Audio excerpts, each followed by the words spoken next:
सास बनी डंडे वाली भूत। शिखा की नई नई शादी हुई थी। उसका मायका और ससुराल दोनों कानपुर में ही थे, इसलिए उससे मिलने उसके भाई अक्सर आते जाते रहते थे। ये बात शिखा की सास मीना को बिल्कुल पसंद नहीं थी। मम्मी जी, आज राहुल भैया आ रहे हैं। कौन, तेरे चाचा का लड़का? जी मम्मी जी। अरे पर वो तो दिल्ली में रहता है ना। हाँ मम्मी जी, उन्हें कल सुबह दिल्ली के लिए निकलना है, तो वो आज मुझसे मिलते हुए कल सुबह यहीं से निकल जाएंगे। हमने तो धर्मशाला खोल रखी है ना। कुछ कहा क्या मम्मी जी? मैंने कहा हाँ हाँ, आने दे तेरे भैया को, जमकर खातिरदारी करेंगे। अब तो कुछ करना ही पड़ेगा, इससे पहले कि मेरा घर धर्मशाला बन जाए। ये कैसी बातें कर रही हो मीना? सच ही तो कह रही हूं। अभी इसकी शादी को साल भर भी नहीं हुआ और आए दिन इसके घर वाले आ धमकते हैं। अरे तो क्या हुआ, वो इसी शहर में रहते हैं तो हाल चाल लेने आ जाते हैं। इस बार मैं उनका हाल और चाल दोनों ही बिगाड़ दूंगी। अब बहुत हो गया जी। अरे ये कैसी बातें कर रही हो, हे भगवान। बस आप तो देखते जाइए। शाम को राहुल आता है। नमस्ते आंटी, कैसे हैं आप लोग? हम लोग तो ठीक है, तुम कैसे हो बेटा? मैं भी अच्छा ही हूँ आंटी। बस आज रात के बाद नहीं रहोगे। चलिए भैया, मैं आपको हमारा घर दिखाती हूँ। रात में खाने के टेबल पर शिखा, रोहित कहीं दिखाई नहीं दे रहा। जी भैया, वो ऑफिस के काम से बाहर गए हैं, कल शाम तक आएंगे। अच्छा अच्छा। बेटा, क्या तुम भूत प्रेत में मानते हो? नहीं नहीं आंटी जी, पर अचानक आपको ये ख्याल कहाँ से आ गया? पता नहीं क्यों, कभी कभी मुझे लगता है जैसे रात के समय बैठक में कोई घूमता रहता है। ये आप क्या कह रही हैं मम्मी जी?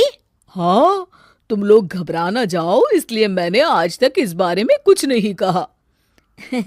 ये आपका वहम होगा आंटी जी, ऐसा कुछ नहीं होता। हो सकता है। चलो अब मेरा सोने का टाइम हो गया है तो चलती हूँ मैं। शिखा बेटा, राहुल के सोने की व्यवस्था वहीं दीवान पर कर देना। जी पापा जी। अब चलिए भी। अच्छा, तो बैठक में सोने वाले हैं साहबजादे। क्या बड़बड़ा रही हो? कुछ नहीं, आप सो जाइए। मीना और महेश के सोने के बाद शिखा और राहुल आपस में बात कर रहे होते हैं, तभी डोरबेल बजती है। अरे आप! सरप्राइज! काम जल्दी खत्म हो गया तो मैं आज ही चला आया। ये तो बहुत अच्छा किया।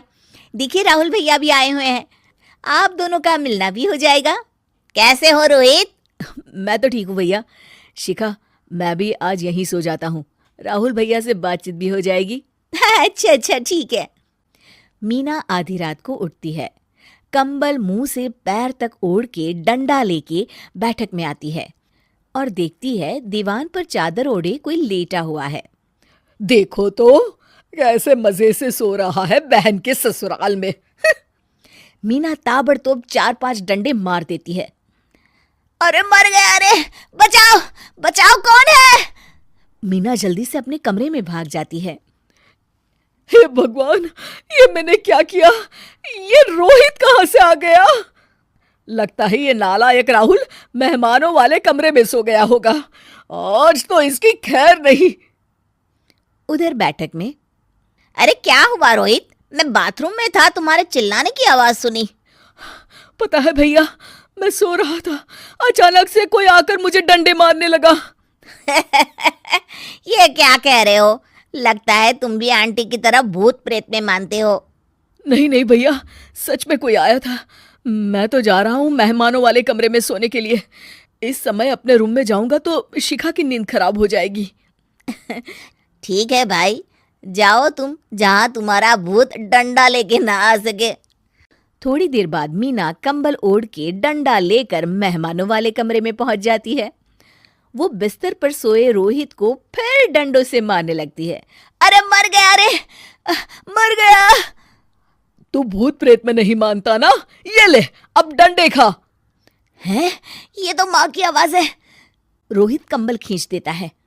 बेटा तू, अरे ये क्या कर रही हो माँ? मार मार के मेरा भरता बना दिया आपने। माफ कर दे मेरे लाल, मैंने तो तुझे ही मार मार के लाल कर दिया। मैं तो उस राहुल के बच्चे को सबक सिखाना चाहती थी। राहुल भैया को? हाँ बेटा, मुझे लगा अगर उसे डंडे मारूंगी तो शिखा के मायके वाले यहाँ आना छोड़ देंगे। हे भगवान, माँ ये घर शिखा का भी है, उसके घर वाले जब चाहे आ सकते हैं। हाँ बेटा, आज मुझे भगवान का इशारा समझ में आ गया। मैं कितना गलत करने चली थी और अपने ही बेटे को चोट पहुंचा दी। अब चुपचाप जाके सो जाओ माँ, और किसी को कुछ बताने की जरूरत भी नहीं है।